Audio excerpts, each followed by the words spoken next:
Hello guys, you're welcome back to my channel. My name is Tessie. Good morning, good afternoon, and good evening to you all, depending on where you are watching from. Hope you all are doing well, and thank you so much for stopping by. So I know by now most of you must have seen this video of Tinubu's nominee, who is an IT guru, that was grilled by the Senate. Now it is a long video, but I decided to take my time to watch the full video. This guy was being grilled by the Senate because of his old tweet, and he actually explained the reason he tweeted that tweet. Now the part that got me is the part of Senator Elisha Abu, who said that sometimes when you see us, the young people, pouring out our anger, that it is because of shared frustration. And he said that this country is choking us. He also shared his own experience in let me not quote him wrongly. I'm going to let you guys watch the video, but please, I want to beg you all, before we continue, help me by liking and sharing this video so that YouTube and Facebook can recommend it to more people. So take a look at the video and I'll be back with the rest of my comments. In 2019, as a sequel to something I did with Google, the business I do, which is to support young people to build businesses, require that they raise money. And the ability to raise money relies on the ability to attract investors from abroad.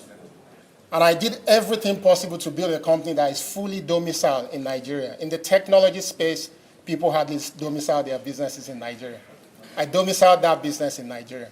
In 2019, we decided to improve Nigeria's opportunity to be able to raise more money, that we need to be doing a tour of the whole world. But we didn't want to do it just as Nigeria, but as Africa. So I opened up 15 slots. This whole trip was paid for by Google. Nothing came to my pocket. We gave about 8 slots to Nigerians. Because I have a second citizen, which is a British passport, I was in the UK, and I was trying to apply for my Chinese visa because I did not need visa to every other country.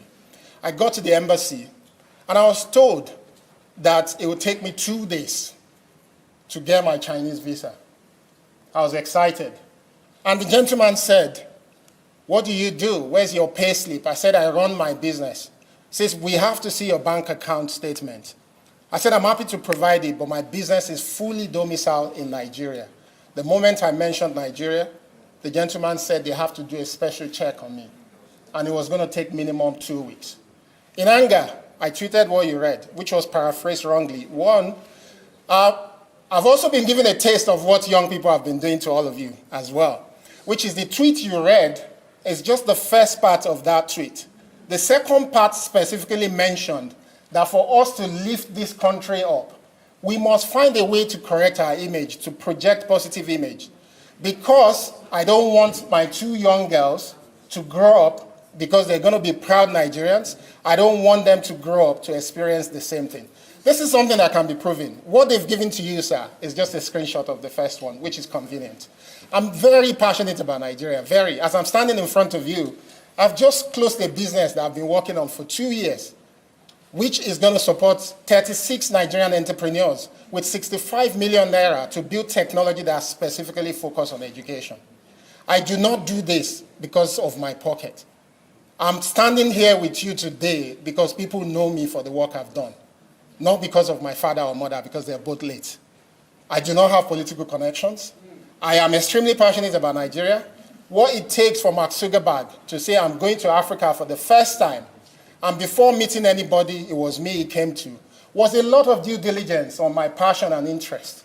What it took for the founder of Twitter to come and meet me as a leader when I wasn't recommended was for my passion and interest. And just a couple of weeks ago, when Mr. President was inaugurated, Bill Gates was in Nigeria to speak to the young people about the hope and opportunities that exist in this country. I was the one who hosted him. It was nationally televised. And it gave a lot of hope to our young people. I am not what is being represented online. I might have said things out of passion and support for young people. On this matter, lastly, because I support a lot of young people, we give them opportunity to come to Yaba to learn software development, to build businesses of their own. So I used to spend almost 30–40% of my time going to look for ways to bail young people out of police station because they were found with laptops in their bags. not because there was any evidence to show that these people are fraudulent people. Mr. President, sitting a chair. You will live long, Mr. President. God bless you. Mr. President, sitting a chair. Few days ago, I commended the President of Nigeria for nominating many women into his cabinet. He kept his promise. Most of these women, if you look at their average age, 39 years, average. If you put all of them together, divide their age, give you 37 to 39 years. A young man is also standing before us today. In line with Mr. President's promise to young Nigerians that he will be part of my government, and he brought a young man. Look at his dressing, Mr. President, green and white. That is Nigerian. He came with Nigerian flag because of his passion for this country. Mr. President will not lie to you. Let me speak in pidgin English. Sometimes this country, they choke. They choke us. Mr. President, a few days ago, I was coming back from Kenya on the assignment that this parliament sent me. When I landed at Addis Ababa International Airport, I saw Nigerians being hoarded by a corner, denied flight. I came out of the line, and I asked the immigration people there, why are you keeping these people without them boarding a plane? They told me I should go back to my line. I removed my diplomatic passport. I said, I'm a diplomat. I want to know why they are not boarding the flight. The moment they saw my international passport, red passport, they directed me to a seat, and I sat down there. What I'm saying, I'm on live television. Some Nigerians were in that flight, and they saw me when I left my queue. And I found out what they did. And I told them, give me back these Nigerians, let me take them to my country and hand them to immigration in my country. Most of them, Mr. President, they were treated in such a manner because they are using green passport. Sometimes, when young people tweet what they tweet and they express their frustration on social media, I want you to know that we are doing this out of the love that we have for this country.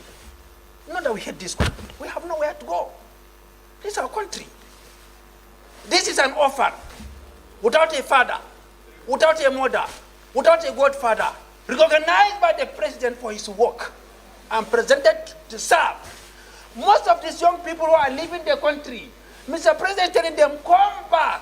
Don't be insulted us from America. Don't be insulted us from England. Come back, Nigeria. Let's build this country together.